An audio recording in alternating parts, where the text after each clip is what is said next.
bienvenidos a este webinar del Aspen Institute México. El día de hoy trataremos el tema que hemos titulado "Trajo todos sus papeles", un poco provocativo a la pregunta porque eso es lo que nos preguntan cada vez que vamos a hacer algún tipo de trámite. Entonces se trata de "Trajo todos sus papeles", un análisis de la tramitología en México. Para analizar este tema, que es poco explorado en el país, francamente, pero que influye mucho en el consumo de tiempo, en el desgaste que genera muchas veces hacer estos trámites, el entorpecimiento que a veces hay también para instituir empresas o sacar simplemente algún asunto personal. Nos acompaña el día de hoy para la difusión de este programa el Centro Salinas Pliego, Quibernus, Sopitas, Líderes Mexicanos, la Asociación Mexicana de Jefas de Empresa de la Ciudad de México, así como el canal ADN 40. Muchas gracias por acompañarnos en Líderes Mexicanos, también omití decir. Gracias por acompañarnos en esta difusión. El día de hoy tenemos como panelistas a dos expertas y un experto en la materia. Comenzaré presentando a Erika Quevedo. Muy buenos días, Erika. Gusto en tenerte acá.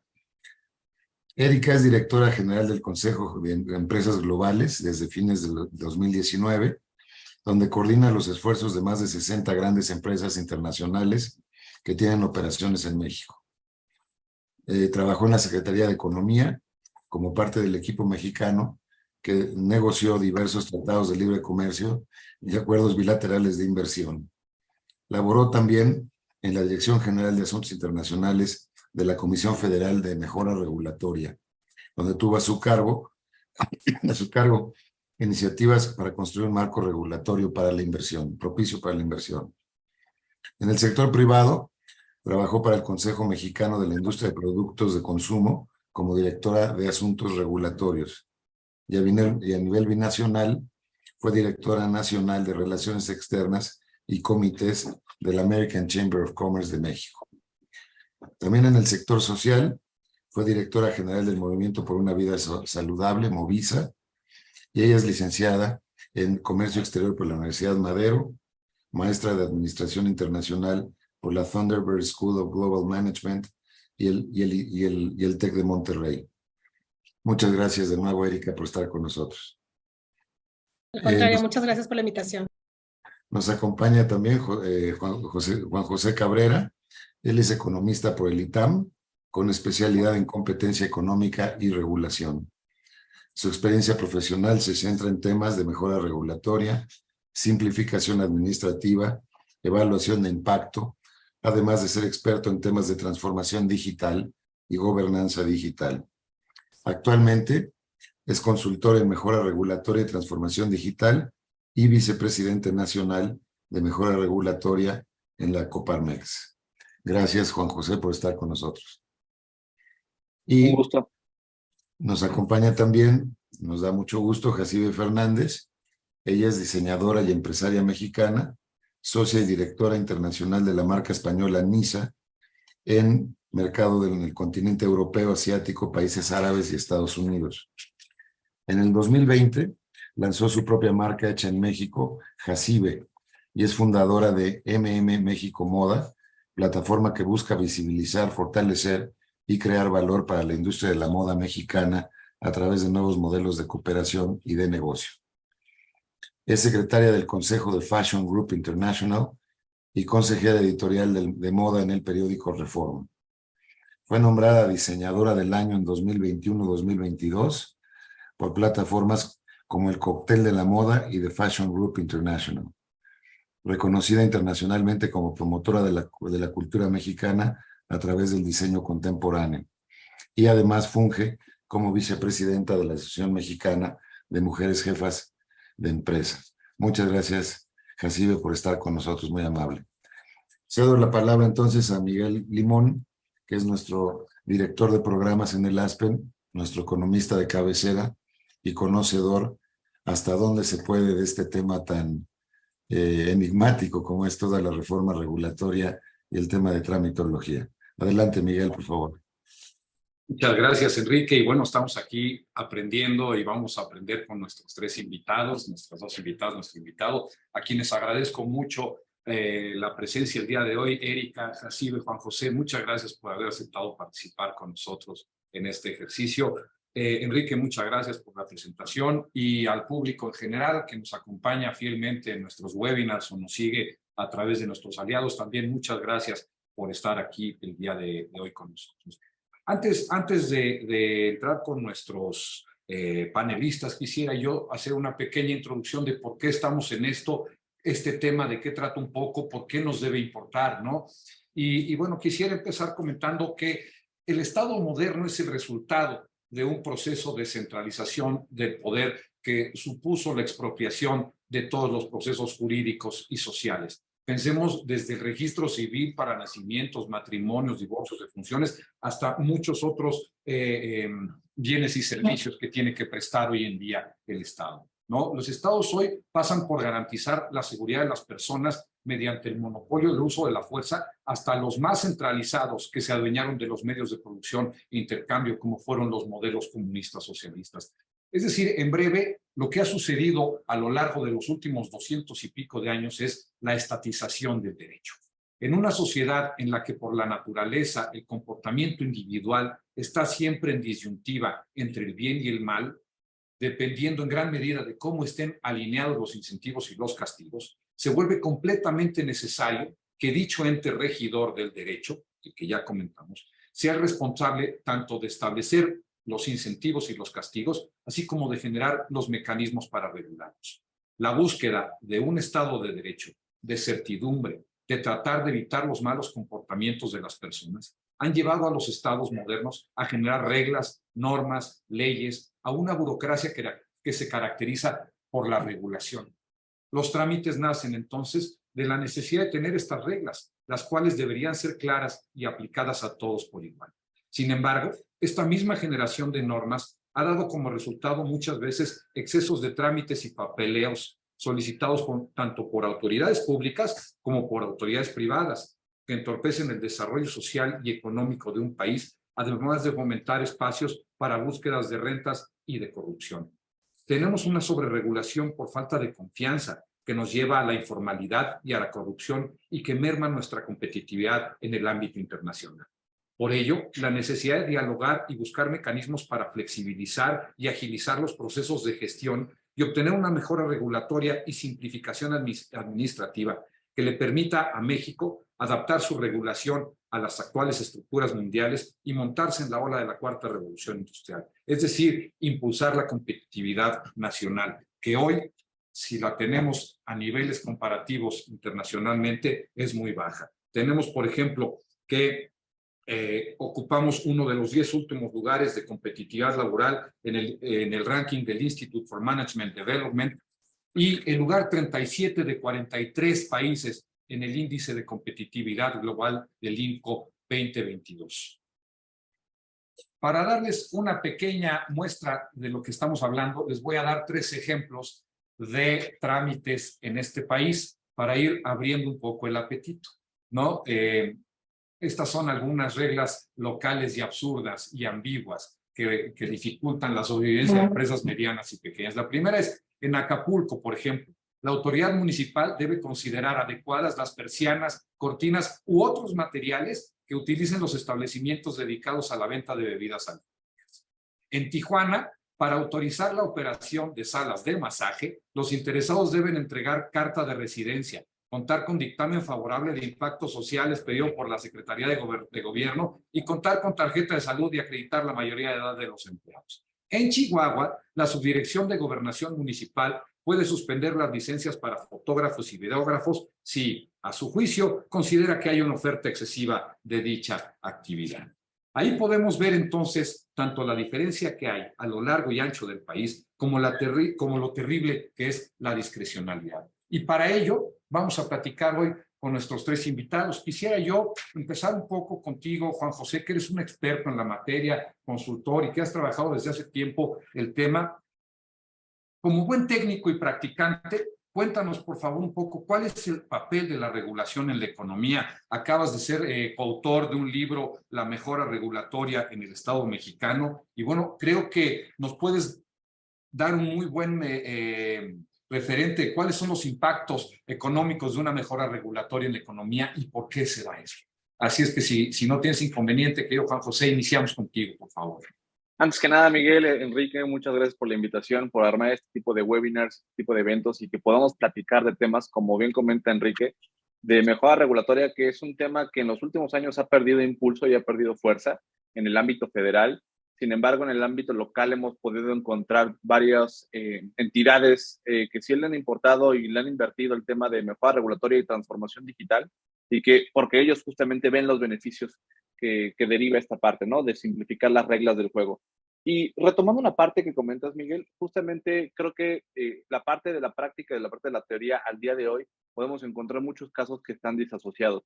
La teoría lo que nos indicaría es que la regulación existe como reglas del juego para que podamos garantizar todos, como coexistiendo en la sociedad, en una economía, podamos garantizar sus reglas del juego parejas, seguridad, seguridad ambiental, laboral, que podamos garantizar ciertos derechos en el que todos podamos convivir en armonía.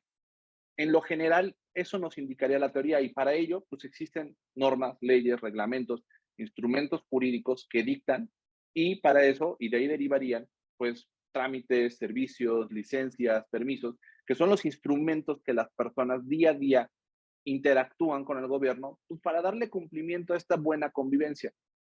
Sin embargo, eso es lo que nos marca la teoría, pero en la práctica hemos encontrado que estos mecanismos de garantizar esta convivencia en sociedad se han desvirtuado.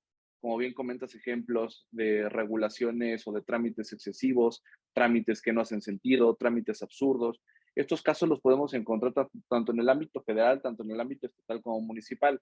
Y esto se debe a algunas razones, que es justamente que nuestros tomadores de decisiones han perdido el enfoque de cuál es el papel de la regulación de los trámites, de los servicios del gobierno en la economía. Pues justamente regular cierta actividad, cierta operación, ciertas empresas puede impactar positiva o negativamente, puede generar incentivos o puede generar barreras. Ahorita comentabas estos casos que justamente me recuerda a un estudio que realizó el Banco Mundial ya por allá aquí en México del 2015, en el que se hizo un estudio para identificar barreras regulatorias en la competencia de cómo las regulaciones y los trámites impactaban negativamente. Y en este caso se encontraron casos muy típicos como, por ejemplo, casos de distancias mínimas entre establecimientos. La regulación local en los municipios establecía que no podía haber un establecimiento cerca de otro en menos de 200 metros. Una situación que evidentemente beneficia a las empresas o a los negocios o los establecimientos que previamente ya estaban instalados. Entonces, si yo quiero hoy abrir un negocio y ya está ocupado espacialmente la zona, pues ya no puedo abrir ninguna miscelánea, ninguna tienda, ningún negocio. Entonces eso limita pues, mi capacidad de emprender. También hubieron casos en este estudio del Banco Mundial en el que, por ejemplo, para poder participar en un sector en específico, tenías que tener la anuencia de la asociación estatal de ese sector. Evidentemente no hay incentivos para que la asociación, que actualmente existen 3, 4, 5, 6 empresas, permita un competidor adicional. Y así nos podemos ir a varios casos en donde justamente estos ejemplos derivan de que nuestros tomadores de decisiones han perdido ese foco de saber qué tanto impacta para bien y para mal. Justamente la regulación, en efecto, es un mecanismo que es necesario y que es importante. Necesario porque garantiza temas, y pongo un ejemplo, de seguridad laboral.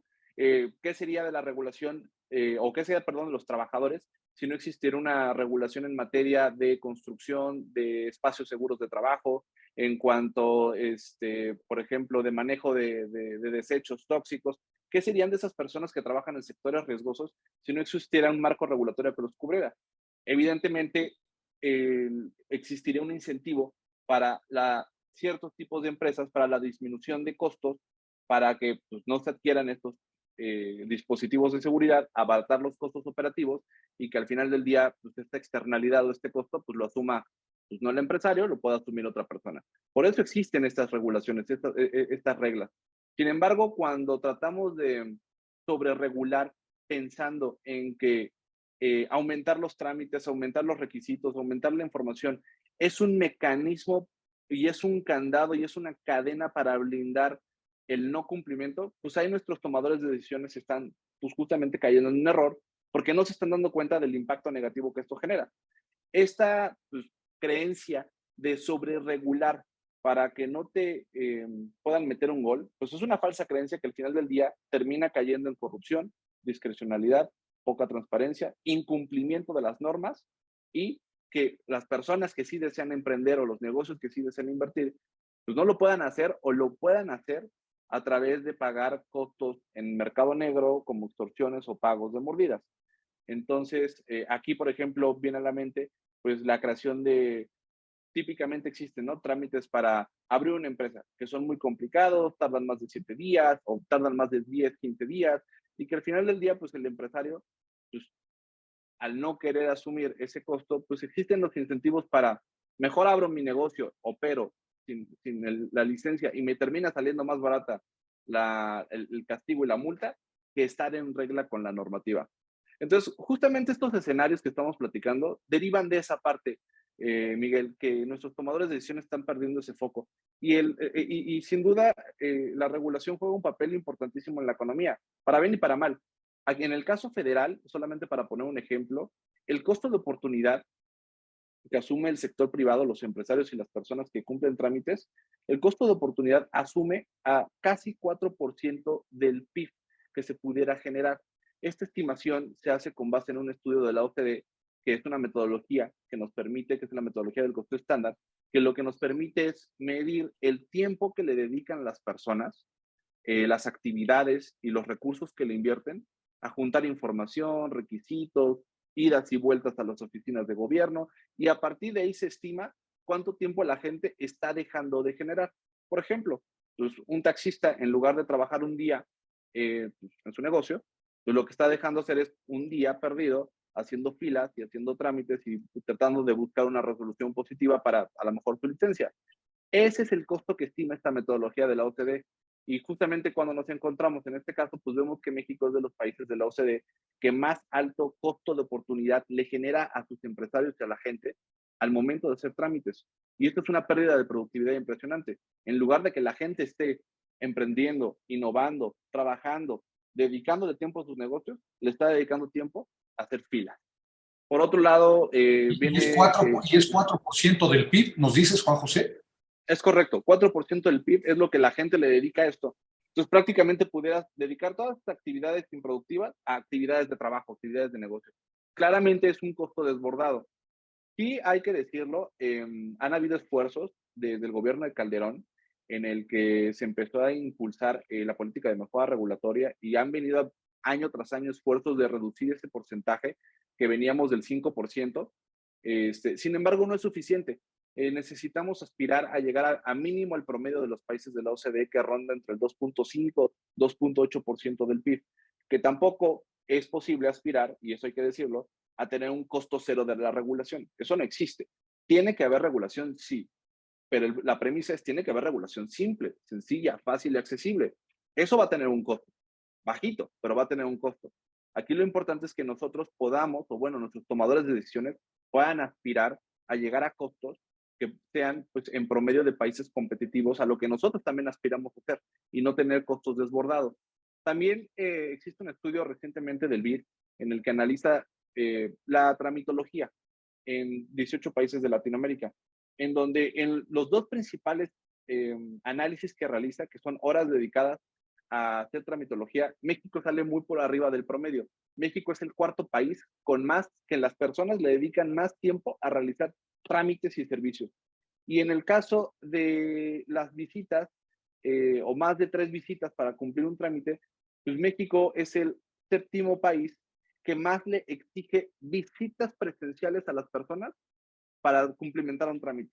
Entonces, eso es un análisis y eso es un resultado relevante, porque las personas no solamente le dedican tiempo a juntar información, tu acta de nacimiento, tu CURP, tus estados financieros, tus estados contables, sino también le dedicas tiempo a ir a la oficina a que te den informes, a ir a la oficina a entregar la primera vez de información, a ir a la oficina a atender las observaciones que te hizo esta persona. Y así se hacen 2, 3, 4 visitas, a lo que lleva a México a que es justamente es el octavo país que más visitas le exige en oficinas de gobierno a las personas para terminar sus trámites y sus servicios. Entonces, estos tres datos, estos tres análisis, Miguel, lo que nos permite entender es que, en efecto, la regulación es importante, pero el grado de regulación y el grado de requisitos y de información que se le pide a la gente pues es abrumador, es mucho más allá de lo que debería, y esto pues impacta negativamente en las actividades económicas. ¿Cómo impacta? Pues recientemente existe y está ahorita un tema bastante en boga, que es el tema de nearshoring, el tema de semiconductores, el tema de atracción de inversiones en sectores estratégicos que pueden detonarse a través del nuevo Tratado de Libre Comercio y que son actividades económicas que al día de hoy no pueden detonarse de manera importante porque no existe un marco regulatorio ad hoc que permita el desempeño óptimo de estos nuevos sectores. Y ya justamente para finalizar, me viene a la mente un caso similar que hace algunos años estuvo también en boga y que fue gracias a mecanismos alternativos de regulación que se pudo detonar y que pudo crecer este sector, que es el sector de las telecomunicaciones. El sector de las telecomunicaciones adoptó recientemente en el ámbito federal y también gracias al IFT, adoptó un mecanismo de regulación de bajo impacto para que se pudieran instalar antenas repetidoras de señal en cualquier techo de cualquier hogar o negocio o establecimiento. Y eso se logró creando un mecanismo regulatorio sencillo que no tuviera que pasar el empresario por un trámite de construcción que típicamente así te lo solicitaban. Y era un trámite que tardaba 7, 8, 9 meses. Entonces, instalar una antena repetidora de red te tardaba cerca de un año de instalar, pues evidentemente no era negocio. Al día de hoy, al adoptar un mecanismo innovador para poder desplegar infraestructura pasiva en México, pues estamos pasando prácticamente de un año a pasar prácticamente a 7, 14 días. Entonces, ¿esto en qué se traduce? En que pues, empresas que se dedican al sector de telecomunicaciones pues puedan desplegar infraestructura pasiva muy barato, a muy bajo costo y que no tengan que ocupar infraestructura de sectores o de empresas preponderantes en el sector, que les permita tener su propia infraestructura.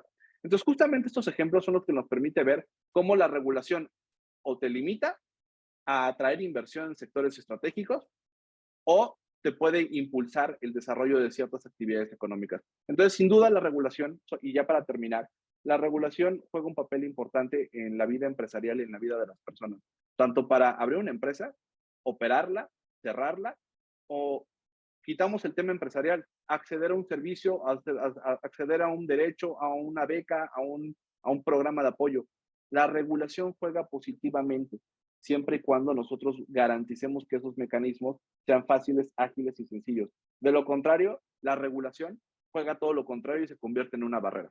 Entonces, justamente ese es el papel que juega la regulación en la economía y en la sociedad. Juan José, muchas gracias. La verdad que ha sido en tan poco tiempo, pues una gran lección de lo que esto se trata. Viene a mi mente la crisis del 2008-2009 financiera, que muchos argumentaban que era por una falta de regulación, ¿no?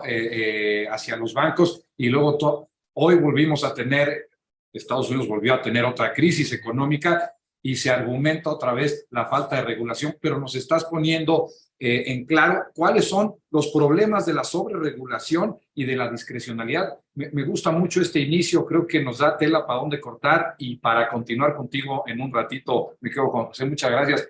Erika, después de este inicio, de este saque que tuvo Juan José, desde tu sector, desde toda tu experiencia, porque, bueno, ya comentó Enrique por ahí, has estado en el privado, en el público y en el social, y en todos has tenido un poco que ver con regulación también. Entonces, desde tu perspectiva, Erika, cuéntanos un poco al respecto, platícanos un poquito cómo ves las cosas, cuáles son los cuellos de botella, en fin, la competitividad en México, cómo podemos mejorarla a través de este tema que es la tramitología. Erika, muchas gracias. Muchísimas gracias, Miguel, y gracias a todos por conectarse, y encantada de platicar un poquito sobre este tema que coincido contigo, es un tema fundamental para el tema de la competitividad. Mira, nosotros hemos al interior del Consejo, como empresas globales, platicado mucho sobre este tema pues del nearshoring, ¿no? La gran oportunidad única e histórica para México. Y coincidimos en varias cosas. Coincidimos en que México es un país con un enorme potencial económico y que a pesar del deterioro que hemos venido viendo y que a partir de la pandemia, pues sigue siendo México una de las 16 economías más grandes del planeta y la segunda más grande de América Latina. O sea, eso está por descontado. Ahora, si a este potencial le agregamos que es verdad que tenemos un sector empresarial vibrante, que tenemos una fuerza laboral capacitada, que además tenemos una ubicación geográfica que yo te diría como nunca antes ha sido tan relevante, pues coloca a México en una posición en donde podría ser el gran protagonista de la reubicación de las cadenas globales de suministro. Ahora, la pregunta que nos hacemos nosotros, al menos al interior del Consejo, es si como país estamos a la altura de esta gran oportunidad, y una oportunidad que evidentemente nos va a demandar muchas cosas, nos demanda generosidad política, nos demanda cooperación empresarial y nos demanda sobre todo altura de miras, no solo a nivel nacional, sino también como región de América del Norte. Entonces ahí es un chip que tenemos que cambiar. Necesitamos dejar de pensar solo en México de manera aislada y tenemos que pensar y retomar esa visión de México como parte de una región más grande. Ahora, desde nuestra perspectiva, la verdad es que existen varios habilitadores para hacer de este nearshoring una realidad, y uno de ellos es esta capacidad para generar soluciones integrales que permitan mejorar todos los procesos regulatorios, que pasen por armonizar regulaciones clave, que fomenten el reconocimiento mutuo, que faciliten el arranque de nuevas empresas de manera ágil y de manera eficiente. O sea, es decir, impulsar decididamente lo que ya ustedes comentaban, que es el tema de la mejora regulatoria. Ahora, la verdad es que históricamente las empresas en México pues han enfrentado muchos desafíos en este tema de trámites, que van desde la complejidad de los trámites, la falta de transparencia, la demora en los procedimientos, exceso de requisitos, exceso de documentación. Yo diría también incluso una escasa coordinación entre instituciones, que ese es un gran tema, ¿no? Entonces, como bien decía Juan José, bueno, la regulación es necesaria, y es necesaria para garantizar un entorno empresarial que sea justo, que proteja los intereses de los consumidores, pero también si esta regulación es mal llevada, es vista en exceso, pues nos puede llevar a cosas y a aumentar los costos de manera significativa. Ahora, para quienes en algún momento hemos sido guardianes e impulsores de la mejora regulatoria, como bien dices, que ya me tocó en mis vidas pasadas, la pregunta que siempre nos estamos haciendo es, ¿y cómo logramos un equilibrio adecuado entre promover por un lado el crecimiento económico y la innovación sin que comprometamos la seguridad y los derechos de los ciudadanos?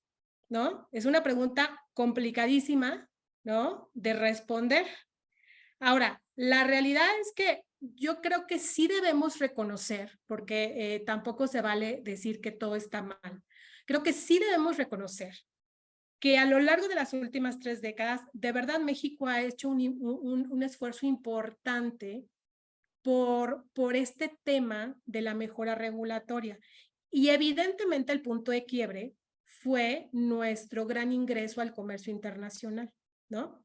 Ahora, y hemos hecho cosas, o sea, desde la creación de esta unidad de desregulación económica en los 80s, que luego se convirtió en la COFEMER, que ahora es nombrada la Comisión Nacional de Mejora Regulatoria, creamos una ley de mejora regulatoria, se creó un registro y catálogo de regulaciones, o sea, que justo busca, o al menos quiere impulsar, ¿no?, pues hacer un listado exhaustivo para que no haya duplicidades. Y la verdad es que también tengo que reconocer que se ha hecho una labor titánica con los estados. O sea, si bien es verdad que de pronto a nivel federal quizá no ha habido una continuidad, hoy sí, al menos a nivel de los estados ya vemos que está siempre el tema en la cabeza de los gobernadores, de los secretarios de desarrollo económico. O sea, sí se han hecho esfuerzos que permanecen a nivel de los estados. Y Ahora, obviamente, pues estos esfuerzos, pues no son suficientes, ¿no? Hay un camino largo todavía que recorrer en términos de agilidad.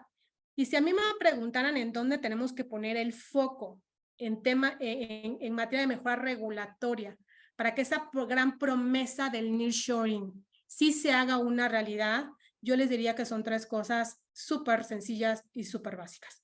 La primera tenemos que poner el foco en todos aquellos trámites que están relacionados con la llegada y con la operación de las empresas. O sea, no nos hagamos bolas, ahí ¿no? O sea, hay que empezar a hablar de apertura de negocios, de qué vamos a hacer con la obtención de los permisos, y a los 3 niveles de gobierno, ¿eh? O sea, qué vamos a hacer con el tema del cumplimiento de las regulaciones laborales. El segundo foco, me parece, es cuidar al máximo que todas las regulaciones no se conviertan en barreras de entrada, que no eleven los costos de cumplimiento ni que limiten la innovación.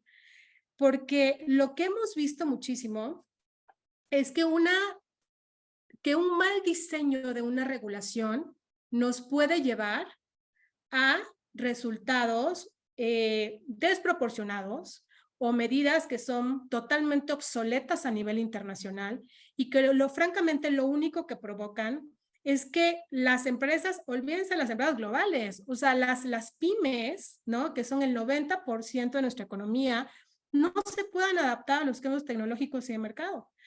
Por lo tanto, no pueden ser lo que todo mundo quiere, parte de las grandes cadenas globales de valor. Punto final. Entonces, ahí tenemos que poner otro foco. Y un tercer foco que a mí me parece súper relevante es cómo impulsamos un sector público que sea mucho más eficiente y mucho más transparente. Y les voy a decir por qué. Miren, para las empresas globales que operamos en las principales bolsas del mundo, que tenemos responsabilidades fiduciarias, no solo con nuestros accionistas, sino con nuestros socios comerciales, empleados, proveedores, consumidores, un país transparente es sinónimo de confianza, es sinónimo de agilidad en la toma de decisiones, es sinónimo de claridad en las políticas, es sinónimo de eficiencia en la asignación de recursos y de crecimiento, y por tanto es un país muchísimo más atractivo para la inversión de largo plazo. O sea, es así de claro la ecuación.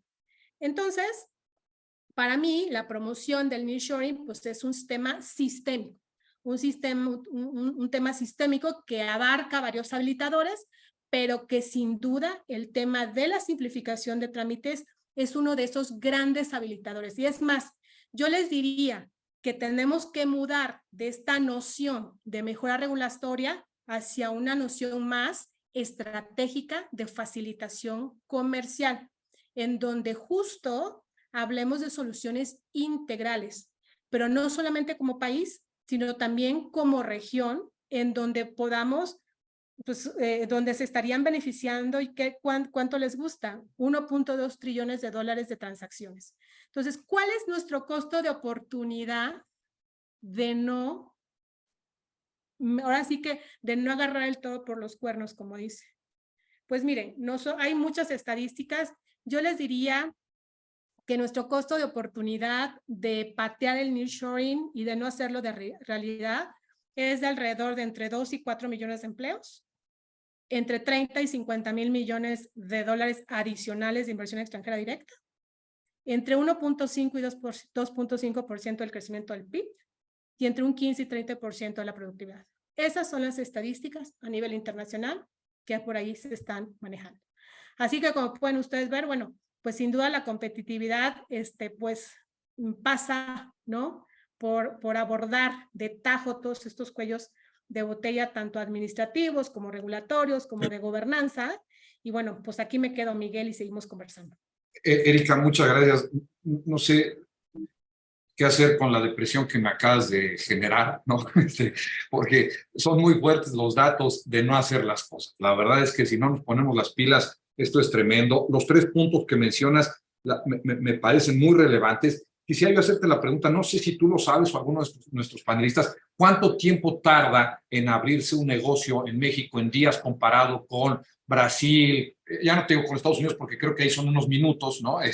Pero con otros países latinoamericanos o de nuestro nivel de desarrollo. No sé si tú tienes la respuesta o alguno de nuestros panelistas para complementar un poquito nada más. No sé si alguien tenga el dato. Bueno, a ver, hasta donde yo me quedé y porque se trató de hacer una política de sistema de apertura rápida de empresas, la verdad es que se buscaba que una empresa pudiese abrir en 10, 15 días, menos 7 días, ¿no? El último fue un esfuerzo de 7 días y creo que digamos que se ha avanzado muchísimo y seguramente Juan José tendrá los datos más adecuados. Pero creo que en ese tema sí se ha avanzado.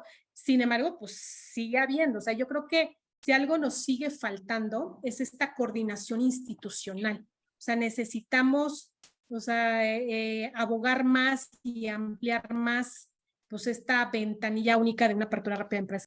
Pero bueno, si lo comparamos con países, evidentemente como España o incluso Estados Unidos, en donde una empresa se puede abrir en un día, creo que estamos muy lejos de alcanzar la meta, ¿no? Y hablando del número de empresas registradas, por ejemplo, en Latinoamérica, pues el número 1, obviamente por el nivel de población, sería Brasil, pero aún ellos dentro de su estructura económica tienen menos tiempo. Lo que entiendo es que están entre 3 y 4 días. Sí, y aquí en el caso de México, más bien, yo pondría como respuesta, depende, porque justamente comenta Erika, ya existe un mecanismo de apertura rápida de empresas que es bastante bueno y que se ha venido impulsando desde más de 10 años. Al día de hoy ya hay municipios que te permiten abrir empresas en 24 horas. Sin embargo, yo me iría más por una respuesta de depende, porque si estamos hablando de temas de nearshoring, si estamos hablando de temas de cadenas de suministro, si estamos hablando de grandes sectores, pues es que ahí va a depender, como bien dice Erika, la coordinación institucional. ¿Por qué? Porque hay regulación municipal y hay regulación estatal, y muchas veces no se hablan entre ellos. El tema muchas veces no va a ser la licencia de funcionamiento, va a ser el uso de suelo, el impacto ambiental, trámites de operación, o sea, y eso cuando estás hablando de grandes cadenas de suministro, pues le puede llevar a una empresa mediana o grande, pues prácticamente operar en 7 meses, 8 meses, un año. Entonces, sí, se ha hecho un gran esfuerzo para las pymes y las MIPYMES, que es abrir en 24, 48 horas, pero cuando estamos hablando de nearshoring y estamos hablando de cadenas de suministro, la verdad es que estamos muy, muy, muy atrás, ¿eh? Y como dice Erika, falta de coordinación institucional. Pues muchas gracias. Y aquí es un pequeño reflejo de la complejidad del tema, como bien dices, José, depende, ¿no?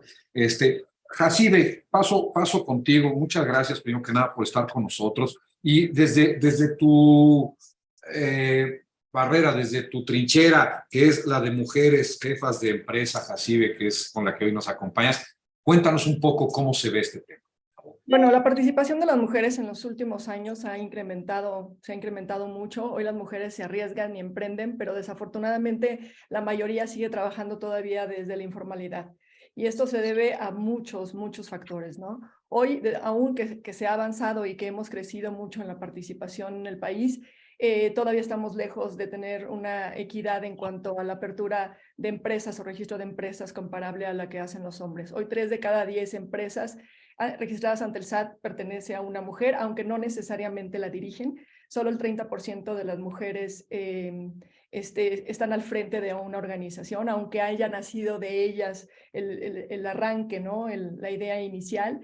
Del gran número de empresas registradas en el país, solo 1.5 millones nacieron de una visión de una mujer, que esto representa en realidad el 25% contra el 75% de los hombres. Hablo yo y comparo mucho con España, porque durante 15 años dirigí una empresa española de moda con sede en Madrid y siempre estábamos trabajando también con los números.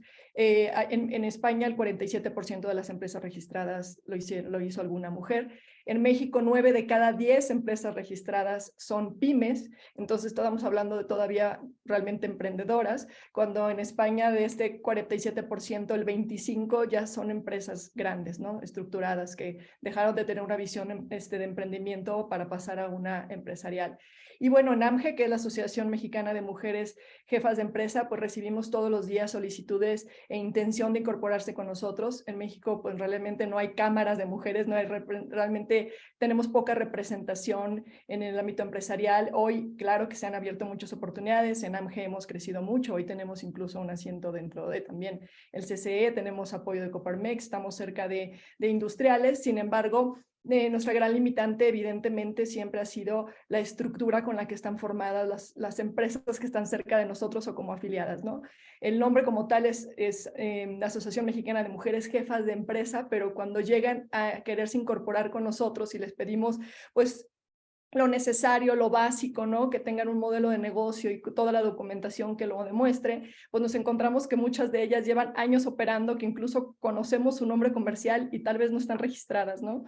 O siguen siendo personas físicas o incluso no tienen un registro de marca, y es sorprendente y nos asusta, evidentemente nos preocupa, porque dentro de como asociación tenemos alcance o posibilidad de acercar a ciertos programas, y evidentemente esos programas están limitados a que estén constituidas dentro de cierto estado, que tengan cierto número de trabajadores, que tengan que estén dados de altas como patrones, que estén incorporados al Seguro Social, una serie de requisitos mínimos que muchas veces no se cumplen, y esto es increíble, ¿no? Así que nos hemos dado mucho a la tarea de explorar por qué sucede, cuáles son las limitantes que las detiene, y me gustaría platicarles un poco de esto, porque quizá también esto abona a que la tramitología de regularización que se da en México, pues quizá no es entendible para todos o no es alcanzable para todos por varios factores, ¿no? Una de ellos es que nos damos cuenta que muchas de las mujeres que emprenden, pues lo hacen no por vocación, ¿no? A diferencia de muchos hombres que deciden iniciar su empresa porque les interesa cierto ramo, porque son especialistas o tienen experiencia. Muchas de las mujeres que hoy tienen un emprendimiento no necesariamente son por vocación, sino por necesidad. Y esto hace pues que no prioricen el proceso para formalizarse y terminan trabajando en la informalidad. Y otra razón es porque evidentemente los emprendedores, o hay un porcentaje que es escandaloso, ¿no? El 88% de los emprendimientos en México se mueren el primer año. Entonces también dicen, ¿para qué? Estoy probando, no sé si vaya a funcionar, así que pues no me registro todavía, ¿no? Otra de ellos es porque consideran que como su organización o su proyecto, pues tal cual es un emprendimiento, no tienen acceso a financiamiento. Entonces ellos no se asumen como empresas y dicen, si a mí no me prestan dinero, si yo no tengo alcance de ciertos capitales o puedo estar cerca pues del dinero que necesito para formarme, para crecer, para utilizarlo para capital, no soy una empresa, entonces no necesito regularizarme o formalizarme, ¿no? Otro es que pues tienen falta de tiempo por el trabajo familiar no remunerado. En México no existen programas de ayudantía. Y bueno, y es increíble, pero nos seguimos encontrando pues que aún hoy en día, y a pesar de las oportunidades y los cambios que ha habido en la participación de la mujer, hay falta de reconocimiento propio y no se asumen como empresarios. Entonces existe mucha inseguridad al respecto y no se acercan a la regularización. Esto se los estoy contando que es parte de lo que hemos estado recabando, información que hemos recabando cuando nos acercamos y preguntamos por qué no estás regular, por qué no te has constituido, por qué sigues siendo una persona física, ¿no? ¿Dentro de qué los detiene? Pues los costos. Hablan siempre del costo económico, costo de tiempo. En promedio, nosotros lo que tenemos por ahí registrado es que formar una empresa le cuesta alrededor de 17,000 pesos, al menos con lo que se necesita para poder tener acceso a ciertos programas de financiamiento, que es evidentemente estar constituidos, tener su registro de marca, que tienen que pagar para que les hagan la gestión, si es que no lo hacen directamente para poderse registrar, y obtener al menos un permiso básico o licencia que se requiere. Entonces, en principio les parece alto. Otro, el desconocimiento. En México existe un gran desconocimiento para ciertas mujeres en los procesos y los pasos a seguir para poderse integrar como una empresa o darse de alta. Nos dicen que les parecen complicados o algunos de ellos absurdos. Y no nada más es la integración de la empresa, no entienden que es necesario registrar tu marca. Nos hemos encontrado de verdad con afiliadas que llegan con nosotros, que llevan 10, 15 años trabajando con una marca comercial, conocemos muy bien su línea comercial como imagen y nunca han hecho el registro. Y cuando se los pedimos se dan cuenta que ya está registrado, entonces ahí se acaba su proyecto, se acaba su emprendimiento, ¿no? Entonces ni siquiera empiezan por los pasos iniciales. Quiero crear una marca. se va a llamar tal, se va a dedicar a esto, este es mi logo, voy a ver si lo puedo registrar o previamente ya es propiedad de alguien. Se brincan esos pasos, lo que provoca que al cabo de los años, cuando ya crecieron y les están exigiendo formalizarse y registrarse, resulta que esa marca es de alguien más, ¿no? Les da miedo acercarse a los notarios, no entienden las diferencias de los regímenes fiscales en los que pueden estar registrados, no les dan miedo tener o les parece que ya una vez que formaron su empresa, que están dados de alta, que registraron su marca, el tema de ahora tengo que sacar un permiso, una licencia, una certificación, vaya, o sea, pareciera como que es demasiado y por eso terminan no haciéndolo. Todo lo que se escucha en el ambiente de emprendedoras de mujeres, se escucha que esto es lento, que es tardado y al final pues terminan decepcionadas. Y una pues que esa prevalece y nosotros como asociación siempre estamos tratando de trabajar para ello y acercarlas a dejar de lado el desconocimiento de administración y desarrollo de negocios. Creo que ahí está la clave. Muchas emprendedoras no vienen de una formación académica y evidentemente esta barrera de la educación pues resulta una de las dificultades mayores que tienen para integrarse. Y bueno, pues recuerdo también, hace un par de días tuve una reunión y hablábamos justamente de estas limitantes en por qué muchas de las integrantes o afiliadas a la asociación, porque en principio pueden entrar como emprendedoras siendo personas físicas, pero se les da un tiempo para que se integren después como personas morales, hablan siempre de la corrupción, ¿no? Que les encontraron, sobre todo en las ciudades pequeñas, que se encuentran con cuotas no presupuestadas, les genera esto desconfianza porque hay que hacer algunos pagos informales. Entonces todavía el factor corrupción lo siguen mencionando. Y bueno, pues yo evidentemente, igual que ustedes, considero que la regulación es positiva, es necesaria y sobre todo para que las mujeres podamos seguir manteniendo una participación activa en la economía del país y poder alcanzar así un mayor grado de ingresos y impulsar con ello las actividades económicas de nuestra zona de influencia, de nuestra comunidad y pues del país. Es necesario trabajar de manera regulada, formal. Sin embargo, para la mujer hoy no está teniendo éxito los programas de los que han estado comentando, se han estado tratando, porque pareciera que quien vivimos en grupos en donde tengamos un lenguaje común a nivel empresarial, los emprendedores no lo manejan, no lo entienden, tienen temor y sobre todo las mujeres consideran que todavía no son parte de él y por eso deciden pues no trabajar de manera tan regular. No estoy diciendo que esto es el común, estoy hablando de lo que sucede en nuestra asociación, lo que nosotros vemos y lo que hoy nos preocupa y nos ocupa. Es necesario lograr transformar estos emprendimientos, grandes ideas, esta participación que hoy la mujer mexicana tiene en la economía del país, pero tratándolo de llevarlas a esta formalidad, evidentemente quitando todos estos complicados y absurdos trámites que lo único que generan es pérdida de tiempo y con ellos los lleve a la decepción y dejar de lado lo que intentaban hacer. Pues, Jacibe, quisiera yo ahondar un poquito, muchas gracias antes que nada por esto que nos comentas. Yo quisiera ahondar un poquito el tema de informalidad contigo. Lo que tú ves cotidianamente, día a día ahí con las mujeres me parece muy relevante. Ves una realidad mexicana brutal, ¿no? Y ves cómo alguien que requiere o que tiene las ganas de generar unos pesos más se encuentra con todas estas trabas. En ese sentido, ¿cómo puede la sociedad incidir para mejorar estos procesos? ¿Qué podemos hacer, Jacibe? Yo creo que hoy se tienen que echar mano de la digitalización, la simplificación de trámites y el acortamiento de los procesos. Me parece que en la medida en que todo se vuelva más simple, es más alcanzable, más entendible, más manejable. Por eso les hablaba que existen ciertos lenguajes, ciertos códigos que nosotros manejamos muy bien y entendemos, pero el emprendedor no. Quizá ellos están ocupados en que sea rentable, en que hacen todo, ¿no? Son los de marketing, son los contadores, son los que venden y son los que entregan y los que lo fabrican, ¿no? Entonces, en la manera en que los procesos estén más cortos y sobre todo yo creo que hoy en día digitales, los procesos sean digitales, se tenga acceso a la tramitología a través de una plataforma sin que tengan que ir a ningún lugar, que incluso se incorpore la inteligencia artificial a ello, porque hoy todos utilizamos un celular. O sea, sea emprendedor, ejecutivo, empresario, CEO, ¿saben? Todos lo tenemos. Y es increíble los niveles de alcance que tiene la tecnología hoy en toda la población. Me parece que si podemos acercar los trámites y los requisitos que se deben cumplir para hacer formal a plataformas digitales y hacerlo todos los trámites mucho más simples, será mucho más fácil e incluso también mucho más confiable, ¿no? Creo que también el 1 a 1 ya desasusta, les da miedo ir al SAT, les da miedo sentarse con el notario, les da miedo entrar y hablar, preguntar cómo pueden registrar su marca, les da miedo ir al municipio para sacar un permiso, una licencia, ¿no?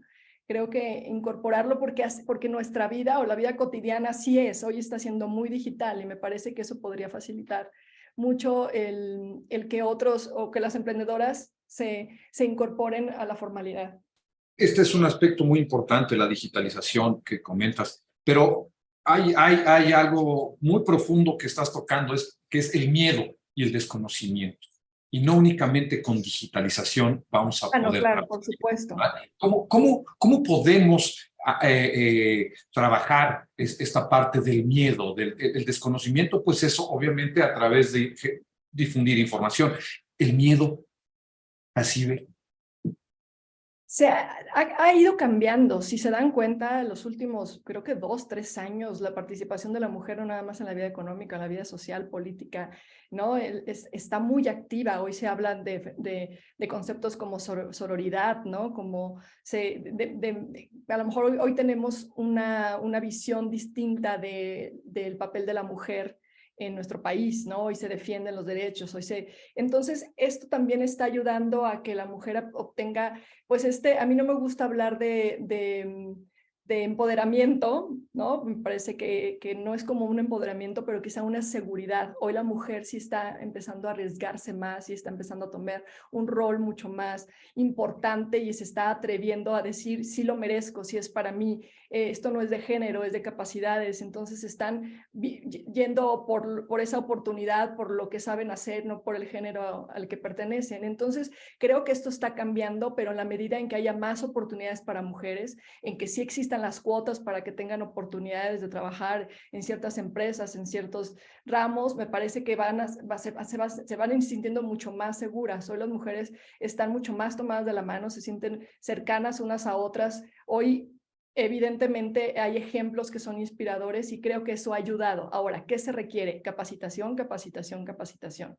Si una mujer no tiene conocimiento sobre administración, sobre desarrollo de negocios, sobre finanzas, sobre contabilidad, pues se va a seguir sintiendo insegura, ¿no? Entonces necesitan tener acceso a la educación, que ese es otro punto, ¿no? En nuestro país muy complejo porque nosotros siempre decimos que toda la información sobre administración o desarrollo de negocios o al menos contabilidad debería de estar en la educación básica, ¿no? Temas de finanzas o contabilidad o finanzas personales deberían de estar en la educación básica desde ahí, independientemente después de la profesión que decidan tener. Entonces, ¿qué tendríamos que hacer como sociedad? Pues demandar que se incluyan estos temas, que se hable de negocios de familia desde edades tempranas, que se hable de cómo se forman, cómo se integran, qué se necesita para ello, que se hable mucho más desde las edades primarias, ¿no? Para que puedan ir creciendo con esta visión de trabajo, de negocio, de profesionalizarse. Entonces, bueno, ¿qué se puede hacer? Muchas cosas, pero creo que la educación sería fundamental y la base para que esto pueda desarrollarse. Muchas gracias, Jacibe. Una vez más, Enrique, caemos en nuestros webinars que la solución está en la educación, ¿no? Sí, muchas veces llegamos a ese tema aquí en el Aspen. Yo quisiera entrar ya a una segunda parte, Enrique. No sé si tienes alguna pregunta por el momento o me sigo con lo que traigo. Pues síguete, porque yo aquí tengo un rosario de cosas que comentar y que platicar con ellos. Realmente es un tema muy grande y cuando vemos las implicaciones, tanto en costo de oportunidad como pues simplemente en el costo social y económico que tiene este tipo de cosas, pues sí se pregunta uno si no sería momento de hacer una gran revisión de esta llamada regulación, ¿no? Reglamentación de las cosas. Pero en fin, te dejo. Mira, yo creo que sí vale la pena que nos enfoquemos también en algunas cosas que son como cuál es la regulación necesaria. Es decir, yo entiendo que no sé lo de las cortinas en Acapulco, ¿verdad? Pero a lo mejor se requieren ciertas reglas para que los bares tengan salidas de emergencia, para que tengan un extinguidor, cosas de esas me parece que sí son evidentes y necesarias, y luego pues hay quien se lo salta.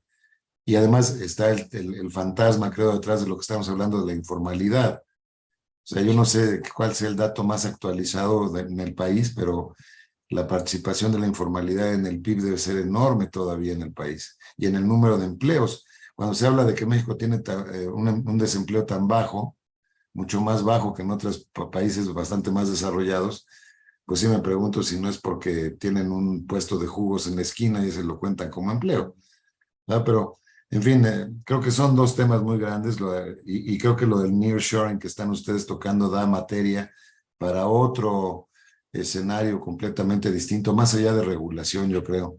Porque tampoco veo, y ahí Erika me vas a corregir tú, una política muy clara de cómo atraer esas potenciales inversiones a México. Déjate los obstáculos que pueda haber ya de suyo en la parte regulatoria, pero yo no veo una actividad muy importante de nuestras autoridades. Ya no existe ProMéxico, en fin, ¿con quién estamos haciendo esta atracción? ¿O simplemente es por generación espontánea de que somos vecinos de Estados Unidos y van a llegar?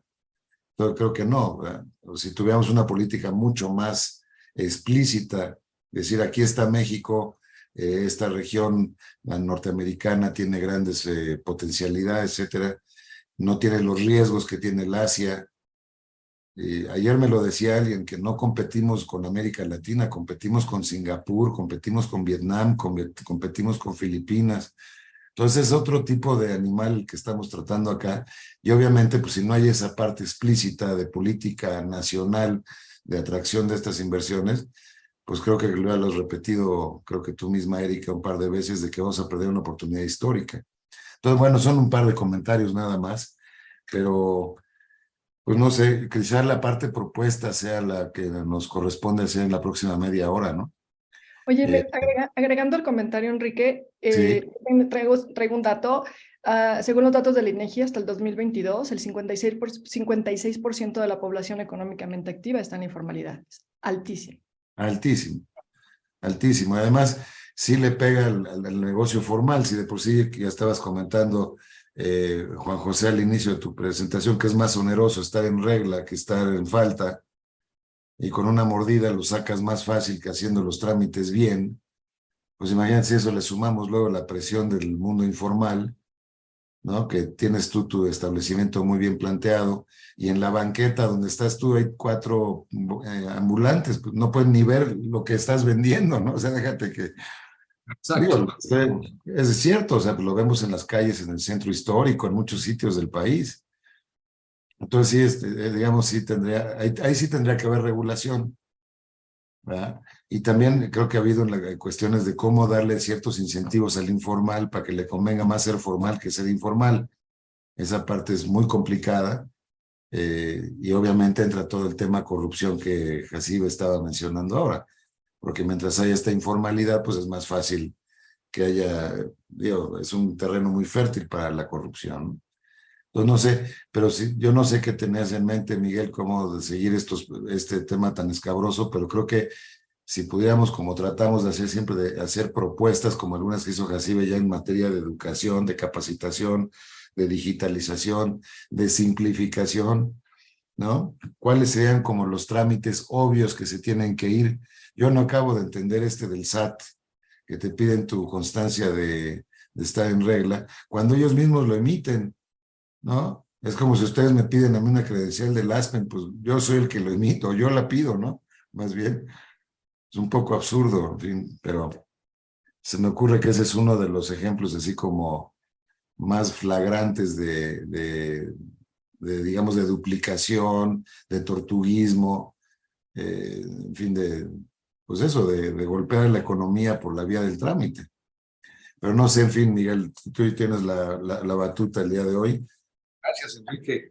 Pues hacia allá iba yo y de hecho hay una pregunta del público que se liga un poco contigo, que es este tema de los problemas con el SAT y la firma electrónica que impiden el inicio de operaciones y demás. Y yo quisiera, más que entrar en temas específicos y así, quisiera hacer la pregunta genérica a nuestros tres panelistas. ¿Cómo impulsamos un sector público más eficiente y transparente? Que fue uno de los 3 puntos nodales que Erika nos dijo que teníamos que tener para mejorar esto. Yo sé que ninguno de nosotros estamos en el sector público, pero ¿cómo lo demandamos desde una sociedad entonces? ¿Cómo impulsamos esto? Y la transparencia, que no es algo que parece que a este gobierno le encante, ¿no?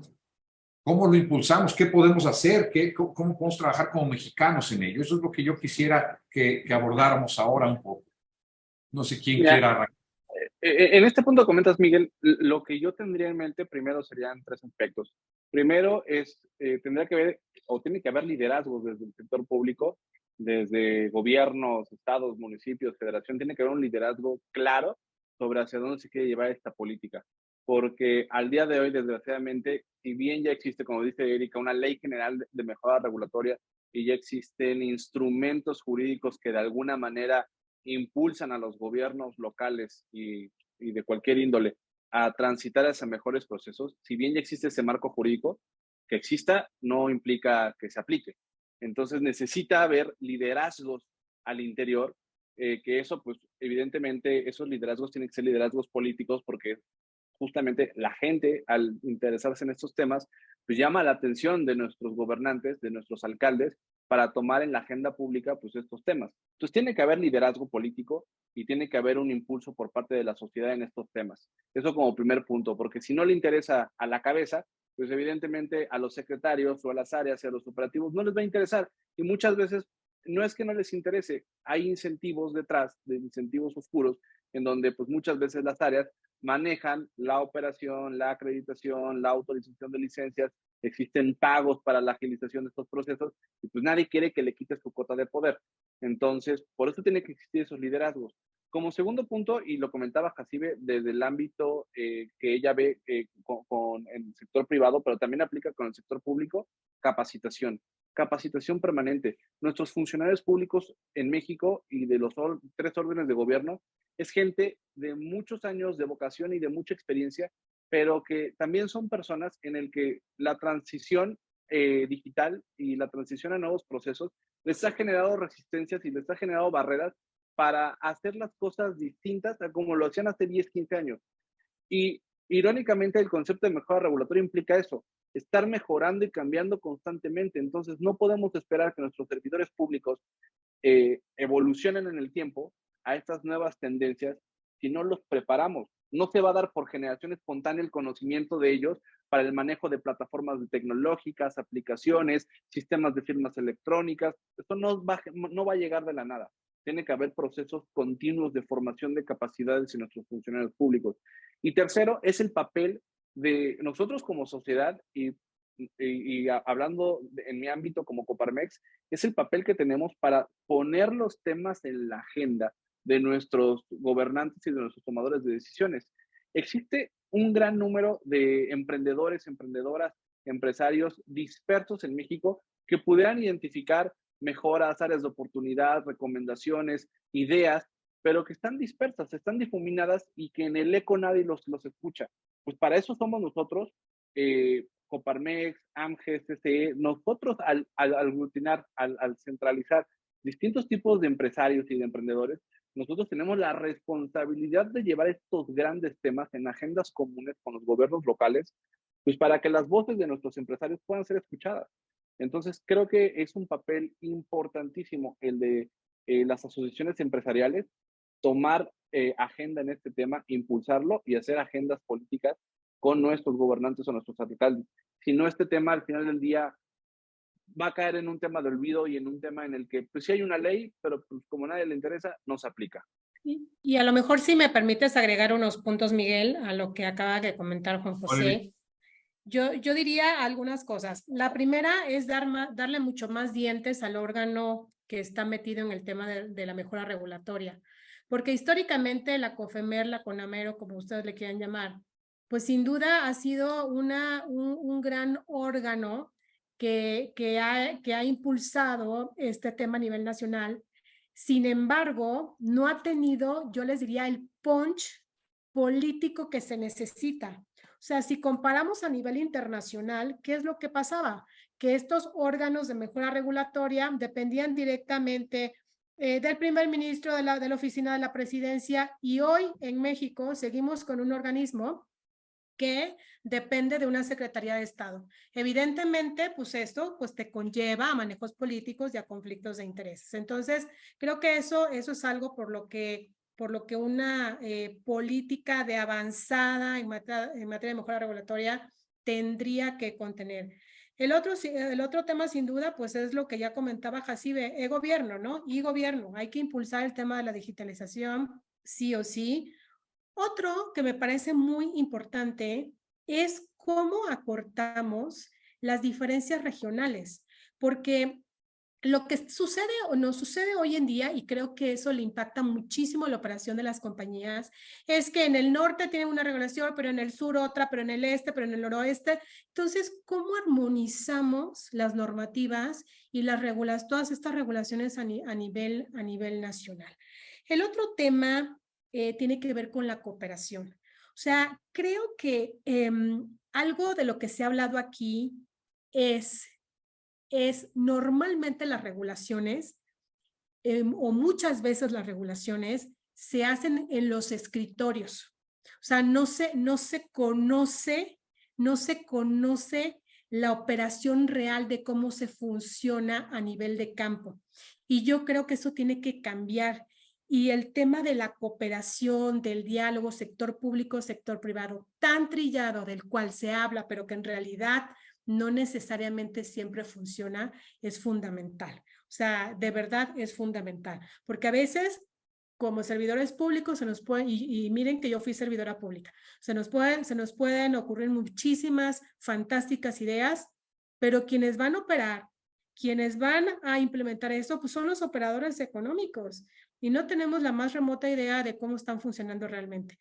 Y el otro tema es que muchas veces las regulaciones son pensadas para las grandes empresas, pero dejamos de ver que en este país el gran conjunto de empresas son MIPYMES, y siempre lo olvidamos. Y el otro tema que a mí me parece también súper importante es cómo hacemos para tener una sociedad mucho más participativa. O sea, si no tenemos una sociedad que de verdad le entre, que se informe, que se involucre en las consultas públicas, que brinde retroalimentación, entonces vamos a seguir cojeando en este tema de la regulación. Porque, ojo, o sea, este tema de la mejora regulatoria no solo es para las empresas, es para el ciudadano común y de a pie. Si yo quiero ir a sacar algún trámite para uso personal, voy a vivir también la misma pesadilla. Entonces, creo que el impacto económico, el impacto de tiempo, es tanto para lo empresarial como para la sociedad en general. Y un último punto es mediciones. Lo que no se mide, no se mejora, no se conoce. Y creo que si en este país nos hace falta algo, es mucho más medición, cosas certeras de en dónde estamos. Yo quisiera agregar a lo que comenta Erika, que no nada más nos deberíamos centrar en los cambios, en los procesos, sino en que haya continuidad en ellos. Tenemos este grave problema, ¿no? Cambian las cabezas, cambian los líderes, cambian quien esté llevando a cabo la implementación, y lo cambian. Entonces, el tiempo en el que llevan en planearlo, implementarlo, después aplicarlo y después medirlo, viene un cambio y no hay continuidad, no hay continuidad. Por eso no se vuelve eficiente y evidentemente no hay mejoras medibles a mediano y a corto plazo. Entonces, creo que la continuidad sería importantísima, y yo agregaría a lo que comentó Juan José respecto a la capacitación y asistencia interna, pero también esto puede ayudar a que brinde capacitación y asistencia a los solicitantes, que se les pueda facilitar la comprensión de los requisitos y los procesos de los trámites, ¿no? Esto incluye agregar manuales, guías, personal de apoyo dedicada solamente a eso, porque si bien ya se tienen muy planeados los procesos, no son entendibles, y para que puedan ser entendibles hacia afuera, evidentemente tienen que aprenderlo primero adentro, pero después saberlo comunicar correctamente. Creo que ese ha sido uno de los aspectos fundamentales, que a lo mejor todo existe, pero se está comunicando también de manera incorrecta y no llega de una manera fácil a quien debe de llegar y poco entendible, ¿no? Muchas gracias, Jacibe, Erika, Juan Sí, José. es la reinvención de México cada no sé cuántos años, ¿no? No hay continuidad, no hay No, continuidad. no. Y lo vemos, por ejemplo, el caso coreano, que hace 30 años tenía la mitad del ingreso per cápita que tenemos ahora, ya no sé, nos lo sacan por 7 veces. Continuidad en las políticas Bueno, educativas, el caso de China, ¿no? Sí, es caso de otro tema, China, pero tiene una continuidad de así 30 es. años. Sí, habría ciertas cosas o pilares de funcionamiento de los estados que deberían de mantenerse en el tiempo como esfuerzo, sin duda. ¿No? Y creo, Enrique, que aquí nos ponen la mesa para el Aspen también, para continuar con esto. Nos hablan de liderazgos, de capacitación y de diálogo, de lo importante que es el diálogo entre el ente privado, el público y sociedad civil. Creo que ahí, Juan José, Erika, Jacibe, podemos seguir colaborando en un futuro para que el Aspen, lo pongo en la mesa, nosotros armamos la cena y sentamos a cenar a quienes quieran para que dialoguen, ¿no? Entonces, este tema en el que nos estás comentando, Juan José, Erika, que es muy importante que se dialogue con entes privados y públicos para que vean ambas partes, creo que el Aspen podríamos también tener un rol ahí, Enrique, en la materia, ¿no? Hay otro gran tema que creo que pues, especialmente para la AMGE puede ser muy interesante. Estamos por terminar la primera fotografía de la mujer mexicana en México, la radiografía, digamos, ¿no? Con una serie de variables muy complejas, y ahí vamos a tener la primera, digamos, aproximación a la mujer contemporánea mexicana en cuanto a cómo es, por qué es como es y hacia dónde nos lleva a ser como es. Y hemos encontrado cosas fascinantes. Me guardo los hallazgos, pero creo que eso para la AMGE, bueno, igual para todos ustedes puede ser interesante, porque el papel de la mujer sí tiene una serie pues como pasa siempre, ¿no? De debilidades y de fortalezas muy, muy claramente definidas, y creo que puede haber un cambio fundamental en los próximos años con el papel de la mujer en el país.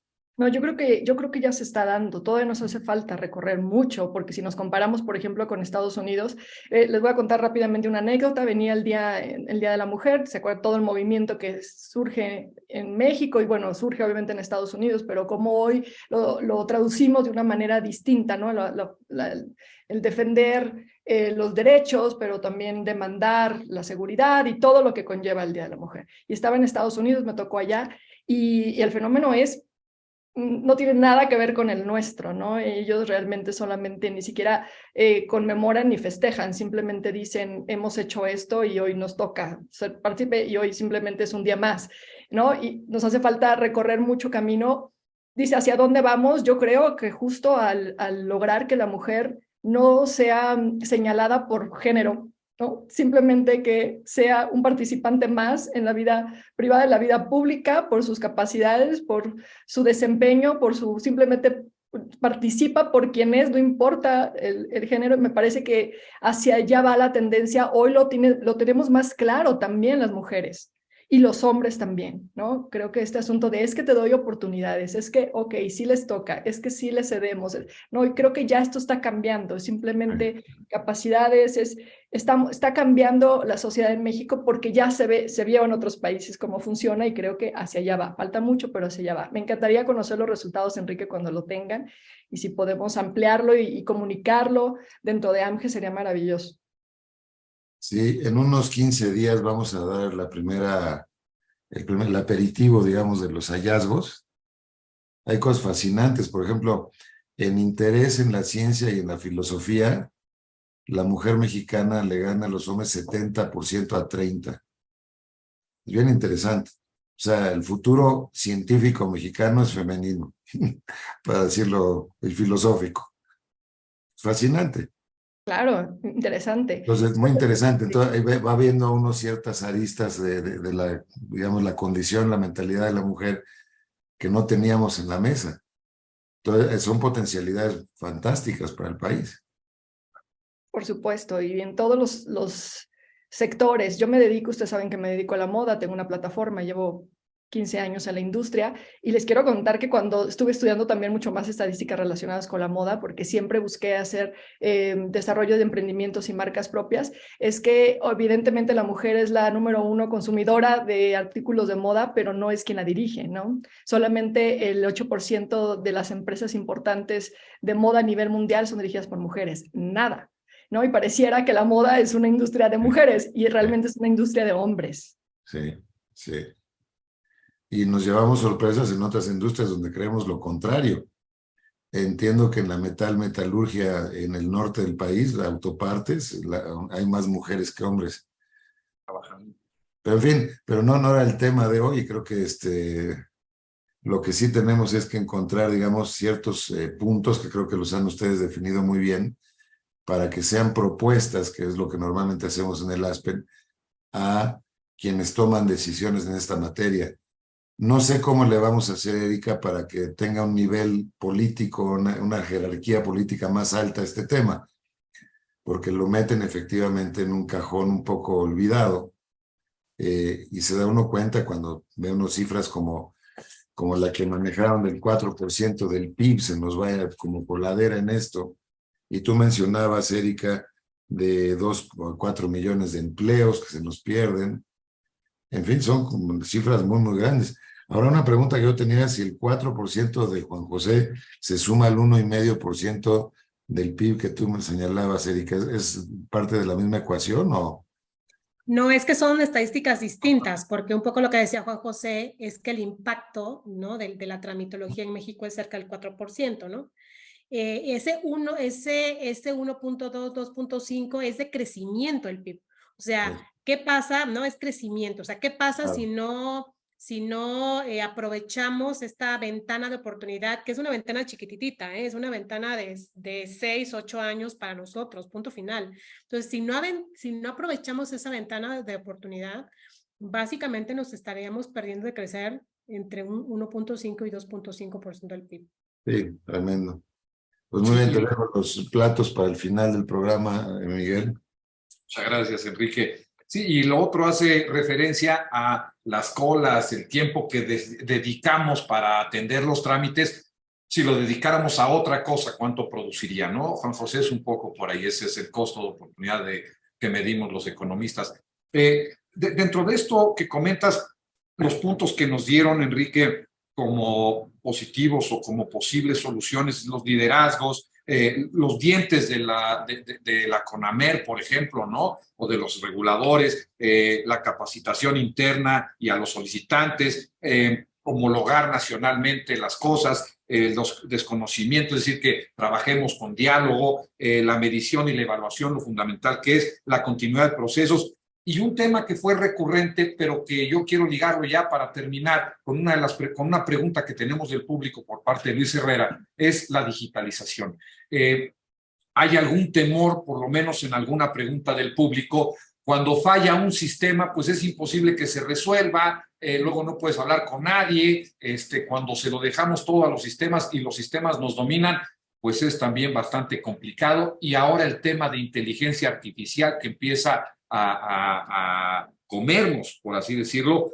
¿Cómo lo ven? ¿Qué podrían comentarnos en torno a ello? ¿Qué piensan de ello? Mira, yo creo que en esta parte, Miguel, si me permiten, justamente creo que la digitalización tiene que ser un eje fundamental en las políticas de gobierno para empezar a comunicar con ciudadanos estrategias, trámites, servicios, apoyos, cualquier tipo, ya que la tecnología es un mecanismo, es un vehículo que nos permite simplificar, transparentar, reducir miedos, reducir brechas, reducir entendimientos. La verdad es que hacia allá tendremos que estar transitando. Sin embargo, como bien comentan, existen pues, puntos a considerar porque la tecnología pues, es una herramienta, no es como que apliquemos tecnología y todo se resuelva. El simple hecho de tener reglas claras y mecanismos bien definidos antes de empezar a digitalizar es fundamental. No podemos empezar a hablar de la digitalización de nuestros procesos actuales porque estaríamos digitalizando la ineficiencia. Muchos de estos procesos corren de regulaciones que van de los años 90, de los años inicios de los 2000, que tienen otro entendimiento y otra dinámica económica y social, y que justamente digitalizar esos procesos, esos mecanismos, pues lo único que va a pasar es que vas a tener la página de internet, vas a tener la plataforma, pero va a realizar ser inoperante. La digitalización implica un repensar de la regulación, repensar las reglas, los mecanismos y los involucrados dentro del gobierno y la sociedad. Es cambiar las reglas del juego completamente. Y creo que muchas veces por eso existe esa resistencia dentro de los gobiernos a adoptar tecnología, no tanto por la complejidad, sino por lo que implica cambiar reglas, cambiar status quo, cambiar las personas que lo venían haciendo o romper cuotas de poder. Pues eso implica la tecnología, ¿no? Entonces, desde mi punto de vista, ahí viene la resistencia y en efecto, la tecnología puede ser, como comentan en el chat, justamente puedes quedarte a la deriva en el que pues no te contestan, en el que no hay nadie que te atienda, en el que en efecto pues, esos procesos y esos mecanismos tecnológicos en efecto no están bien pensados, no están bien diseñados y no tienen este concepto que justamente estoy planteando, que es repensar las reglas del juego, ¿no? Yo creo que hacia allá tendremos que ir, es una política pública que tendremos que adoptar urgentemente, tanto a nivel federal como a nivel estados y municipios, ya que de ahí se derivan grandes beneficios. Como ahorita los comentábamos, si tienes tecnología, ¿para qué vas a las oficinas de gobierno a preguntar? Si tienes tecnología, la información está clara y accesible en todo momento. Si tienes tecnología, puedes pagar desde estando en tu casa y no te limitan una licencia a que vayas y pagues un costo adicional. Los beneficios son amplios, el reto es grande. Es un reto grande porque además la tecnología tiene que ir aparejado a un marco regulatorio. Hay que normar, hay que fundamentar jurídicamente los sistemas tecnológicos, cómo funcionan, cómo operan, cómo funcionan. Y creo que hay casos que me gustaría destacar que han hecho un buen trabajo en este sentido. Ciudad de México, no se diga. La semana pasada fue uno de los finalistas en el Smart City LATAM como una entidad comparado con otros países, otras ciudades a nivel mundial, como una ciudad finalista, con grandes políticas de transformación digital.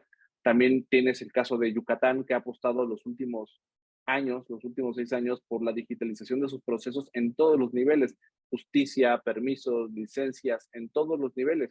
Entonces creo que hay casos que existen exitosos y que tendrían los demás estados y gobierno federal que ir hacia allá, ¿no? O sea, yo creo que la tecnología es la nueva política pública a la que tendremos que aspirar.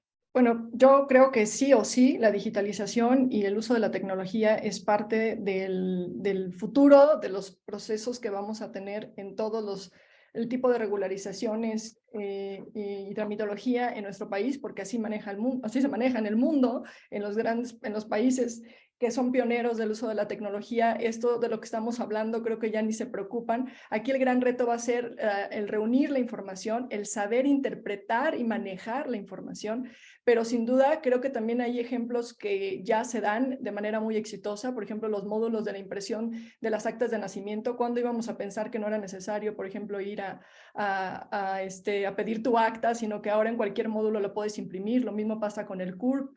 Cuando antes teníamos que ir a sacar nuestras licencias para conducir, hoy lo haces también en módulos. Entonces hay casos exitosos en donde han logrado integrar la información, han sabido procesarla y tienen buenos resultados en el uso de la información digital, que ha llevado a procesos de automatización. Y creo que ahí es a donde tenemos que llegar, que estos procesos hoy tediosos, caros, lentos, se vuelvan automáticos a través del uso de la tecnología. Entonces yo creo que sí, tienen que decidir hacerlo. Obviamente es un proceso no sencillo, pero tenemos casos que muestran que es posible, ¿no? Hoy viene la inteligencia artificial. Esto va a llevar a que con un buen uso de la información, los servicios se vuelvan omnicanales. Creo que hacia allá vamos a tener que ir y yo lo tengo muy claro. Creo que sí o sí, es como dijo Juan José, tiene que estar en las prioridades de las políticas públicas y en la mesa y en la agenda de lo que viene. Y quizá yo nada más agregaría una cosa, o sea, la verdad es que la digitalización y todo este tema tecnológico no es del futuro, es del de hoy, ¿no? O sea, el COVID nos enseñó que no hay para dónde hacernos, y muy importante, yo creo que cuando hacemos regulación no debemos de, o sea, no debemos de pensar en cómo le damos cabida a lo de hace 30 años, tenemos que pensar en las nuevas generaciones, o sea, dar respuestas a las nuevas generaciones. Y las nuevas generaciones nacieron conectadas. Entonces, hacia allá tenemos que mudar, y evidentemente hay retos, ¿no? Y yo creo que uno que nos está faltando en esta conversación es el tema de la ciberseguridad. O sea, hoy en México no tenemos un marco, ¿no? Un marco que resguarde todo este tema, y otra discusión que hay en el ámbito internacional es qué sucede con la parte tecnológica, con la parte de la inteligencia artificial y la ética. Entonces, son discusiones que ya a nivel internacional se están dando y que en México tienen también que aterrizar, ¿no? No cabe duda que hay que digitalizarlos. Y bueno, estamos a 4 minutos de terminar. Quisiera pedirles un último comentario final a cada uno de ustedes para despedirnos, agradecerles de antemano su participación. Ha sido de veras bastante, como les dije, iba a ser muy entretenido y muy enriquecedor la plática, este diálogo. Entonces, si gustan tener un minuto de cierre, por favor, Hasibe, empezamos contigo. Gracias. Bueno, me gustaría cerrar hablando de que la regularización obviamente es positiva y necesaria para las empresas, para los emprendedores. Estas van a permitir alcanzar más ingresos e impulsar con ello las actividades económicas en el país, pero solamente cuando son necesarias, y las que son necesarias para operar de manera eficiente. Y apostando a que no es solamente buscar el control, sino con ello buscar que las empresas seamos sostenibles, que aquellos proyectos que arrancan con muchas limitaciones puedan durar, puedan perdurar, y sus proyectos se vuelvan sostenibles. Para mí siempre estoy hablando con esto, con las emprendedoras y con las empresarias. Los proyectos tienen que ser sostenibles, pero para eso necesitamos que las regularizaciones y regulaciones sean solamente las necesarias, ¿no? Sin sobreproteger, sin sobreregular, sin sobrecontrolar. Muchas gracias. Juan José. Antes que nada, agradecerte el espacio, Miguel, Enrique, para platicar aquí con Eric y con Hasibe. Creo que es un espacio bastante bueno, tocando un tema que ha perdido fuerza en el ámbito federal. Pero justamente para cerrar esta parte, yo diría que el papel en la economía, la regulación juega un papel fundamental. Creo que poder detonar la competitividad y el crecimiento en México, si bien sí es papel también de nuestros gobiernos, también es papel de nosotros como sociedad y sector privado, impulsar, exigir reglas claras, reglas simples, reglas fáciles. ¿Cómo lo vamos a hacer? A través de coordinación, a través de comunicación y a través, como bien comentaba Erika, de que las reglas y las regulaciones no sean instrumentos de gabinete, sino que sean instrumentos consensuados, platicados, en donde se pueda analizar el costo-beneficio de todas las decisiones de gobierno que se tengan que hacer, y a partir de la visión y de las voces de todos los actores se puedan adoptar y actualizar marcos regulatorios. Solo así y de esa forma vamos a poder crear reglas que en verdad se puedan hacer, reglas que en verdad cuiden el bien común y reglas que en verdad permitan que las empresas crezcan en un ambiente competitivo. De otra forma, reglas de gabinete se traducen prácticamente en instrumentos inoperantes y muchas veces discrecionales. Muchas gracias, Juan José. Eri. Pues yo, a mí me gustaría comentar que sin duda la competitividad en México, y no solo en México, en la región de Norteamérica, si nos vemos como un bloque potente, capaz de atraer ese gran aterrizaje de relocalización que todos queremos, pues sin duda pasa por abordar todos estos cuellos de botella, tanto administrativos como regulatorios y de gobernanza, ¿no? Que fomenten un entorno mucho más propicio, ojo, no solamente para la inversión, sino también para la innovación y para el progreso, pues, de toda nuestra gente. Así que muchas gracias. Radio, gracias a ti, Erika. Nuevamente, muchas gracias al público que nos acompañó, pues, por estar con nosotros en nuestros webinars. Nuestros 3 panelistas, Erika, Hasibe, Juan José, mil gracias. Rodrigo, tras cámaras, también muchas gracias. Y Enrique, te dejo para que despidas la transmisión. Muchas gracias nuevamente. Sí, a mí se me ocurría una frase para empezar a mover esto, que podría ser un pacto nacional de la IP le dice al gobierno, yo no abuso, el gobierno le dice a la IP, yo no estorbo, ¿no? Uno no se convierte en un dique del otro, pero siempre y cuando haya ese acuerdo de unos no abusar y otros no estorbar. Creo que se puede hacer un camino o una fórmula a explorar más hacia adelante.